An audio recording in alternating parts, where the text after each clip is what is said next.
Welcome to God and Autobiography, the podcast. I'm your host, Scott Langdon, and today we reach the conclusion of our limited series, Radically Personal. In this 9-episode series, Jerry Martin has reflected on his latest book, Radically Personal, God and Ourselves in the New Axial Age. And he's explored what it means for God to be radically personal, to know each of us individually, and to invite us into a relationship that can change the way we see ourselves and the world. In this final edition, Jerry reflects on divine hiddenness and the many ways in which God communicates. If life is, as God suggests, a unique mission, and perhaps even a kind of sacred improvisation, what are we being invited to become? I hope you enjoy the episode. What is man, that thou art so mindful of him? So ask the Psalms. And it's a good question. Why does God take such an interest? I ask in prayer, is human recognition important to you? And I receive the answer, it is very important. It is at the heart of my being. Well, I found that a perplexing answer. How could human response be at the heart of divine reality? This answer only intensified the puzzlement.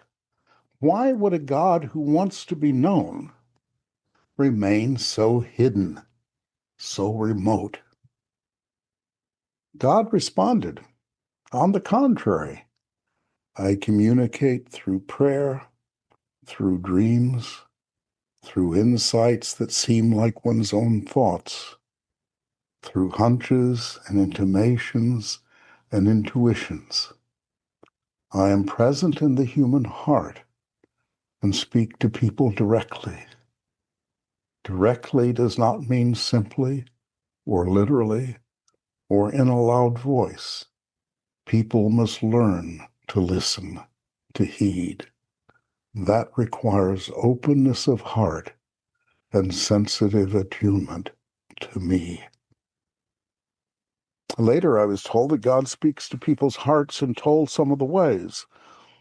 My other promptings, such as conscience, the sense of right and wrong, fine sensibility, appreciation of nature and beauty, love amongst creatures, and mystical union. And again I was told, not all communication is verbal. There are dreams, intimations, a sense of the sacred, intuitions, promptings of the soul, like conscience. These are all me. Once praying about the primitive response to things like certain animals, sacred animals, sacred trees, as well as features like rivers and mountains, also dubbed as sacred, I was told, any religion that does not allow for this aspect of my presence in nature, in objects, in places, in forces, is missing something. Well, if God is communicating in all these ways, what kind of response is God looking for? What does God want from us? I was told, putting me first rather than last, living every moment, making every decision in response to my call, not just to do it mechanically, like a soldier following orders, but to do it as an organic flow, wishing to be in touch with me and to live in accord with my will, my love. And then the words I quoted earlier in a different context. The goal is to be in tune with me. This is not just a matter of doing your duty. It is coming into alignment with me, like two singers doing a harmony. So it is living in tandem with, in concert with, in harmony with God. We have to listen for the faint beat to stay in sync. It is a quite personal alignment. And this is what it means to love God. I was told love is what fully actualizes a thing. The person comes into full personhood only in a loving relationship, in loving and being loved. That is true of the whole world and of me as well. I am a part of all loving relationships. The universe is one great act of love. So we're supposed to be in alignment with the divine reality, but our lives are so very different from one another. How can we talk about the meaning of life, the purpose of it all, even the meaning of one's own life? God answered, each life is a kind of test. Each life meets a new kind of test, and that is a reason for many lives. Each life needs to be purified, sanctified, made more a part of me. Each life is faced with a struggle to do this. Each life is, God told me, an exploration, an experiment. It faces its own challenges. Every role or life task, challenge, mission has a truth and has a falsity in the sense of limitations. But truth here is elliptical for its own inner meaning or sense, its distinctive thrust. Just as for each work of music or poetry or each athletic event has its own mission, obstacles, keys to success, tendencies to failure, to overreaching or underreaching, facing or failing to face the truth of that mission. Succeed or fail, one learns something, and the universe learns something. So one dimension of God's story is our role as divine partners. Is that right? Not just one dimension, the crucial dimension. Individuals do not do this alone. I am with them, whether they know it or not. I relate to people. I share their adventures, their loves and losses. And this is essential to God's story. I live through each individual life, inspiring, guiding, being blocked, whispering, coaching, feeling joy and suffering. My story is that I live in and through each of these stories, these individual lives. I am intimately connected with them as a helper, as a vicarious partner, and my own fate or day waxes or wanes with each individual setback or triumph. This is not just the drama of individual lives. It is the drama of my life as well. It is the big drama of it all. Oh, so real life is a drama. It has ups and downs, loves and losses, triumphs and failures. There are times when we rise to our best selves, days when we fall to our worst. Our lives are like obstacle courses or quests where traps must be avoided and dragons slain. What could possibly be the purpose of such lives? Well, any good parent knows. Any good coach knows. Readers of quest stories know. We do not grow from comfort, but from discomfort. We do not grow from ease, but from difficulty. I was told in prayer, immersion in the world, with its causal networks, its guilty resistance, is necessary for growth. One needs a hard reality to work against. Otherwise, nothing would be serious. So we grow from adversity and from challenges. Sometimes we learn more from failing than from succeeding. My colleague at Boulder, the great economist Kenneth Boulding, used to say, nothing succeeds like failure.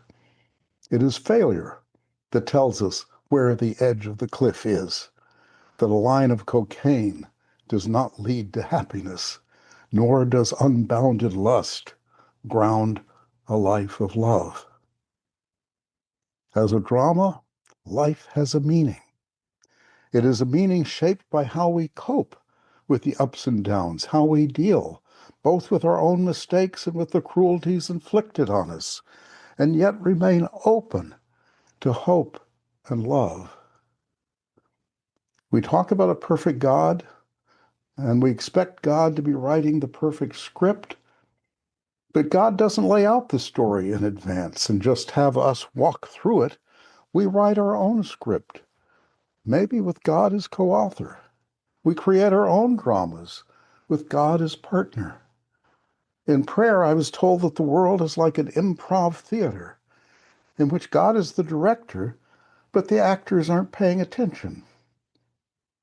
So it seems that a so-called perfect world may not even be desirable. Imagine a world without suffering, a world in which no matter what we did, everything came up roses. It would be a world in which actions had no consequences, a world with no need to regret one's mistakes or to resolve not to repeat them, a world with no need to resist evildoers or to help those in trouble. It would not be a real world at all. It would be a hologram world. We would be hologram people. Real life is lived in an inconvenient world in partnership with an inconvenient God. It is a tough life in which God is not overprotective, but is still always on our side. When we're living right, enjoying life's bounty, God flourishes. When we're in pain or do wrong, God suffers. Maybe the real world, inhabited by the flawed people we are, isn't convenient for God either. God is part of our drama, and we are part of God's. Inconvenient for each other. We're in this together. I ask myself, what do you know when you know God? In graduate school, I'd been taught that knowledge consists of propositions.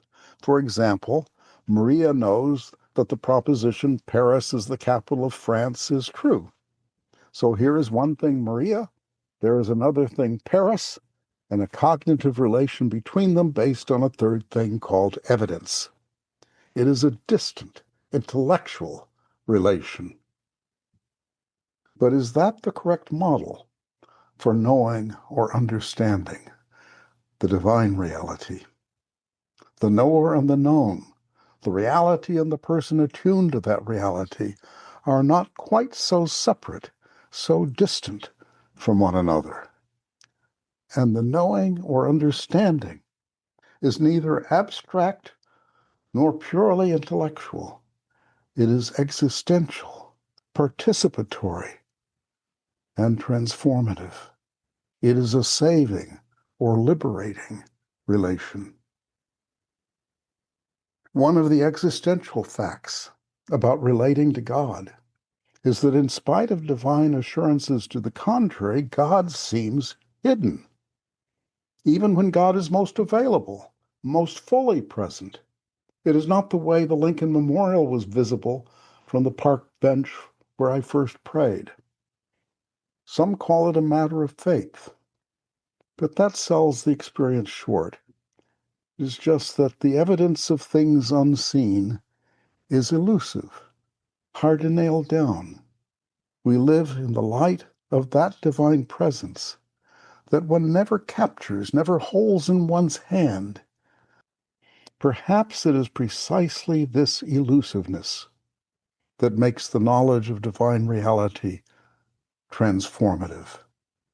To be aware of spiritual reality at all, you have to reorient your life. These reflections prompted my final questions and God's final answer. I asked, is this right? That what one knows when one knows God is not an inert fact. It is a living reality that places demands on us and transforms us. Yes, as if this were your sole reason for being. Yes. These are the final words of God in Autobiography as told to a philosopher. I thought it was a rather anticlimactic ending. It was not until I read those words many times that I realized how extraordinary they were. We and our transformation are God's very reason for being. We and our transformation are God's very reason for being. We think of God as explaining the rest of creation. We do not ask, why does God exist? The way we typically use concepts like explanation, that question barely makes sense.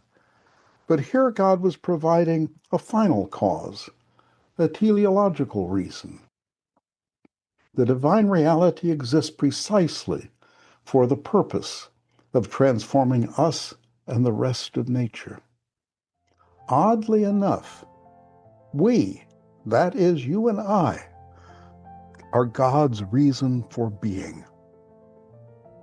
Apparently, God too is radically personal.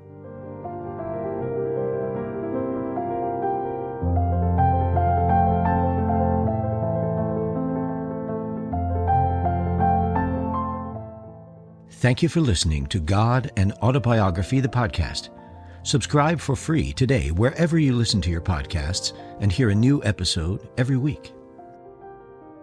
You can hear the complete dramatic adaptation of God and Autobiography as Told to a Philosopher by Jerry L. Martin by beginning with episode 1 of our podcast and listening through its conclusion with episode 44.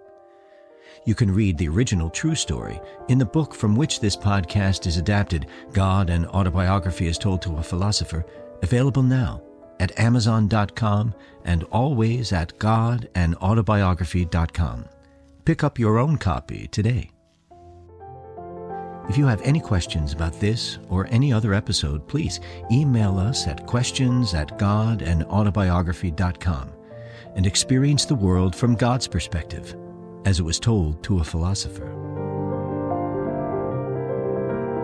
This is Scott Langdon. I'll see you next time.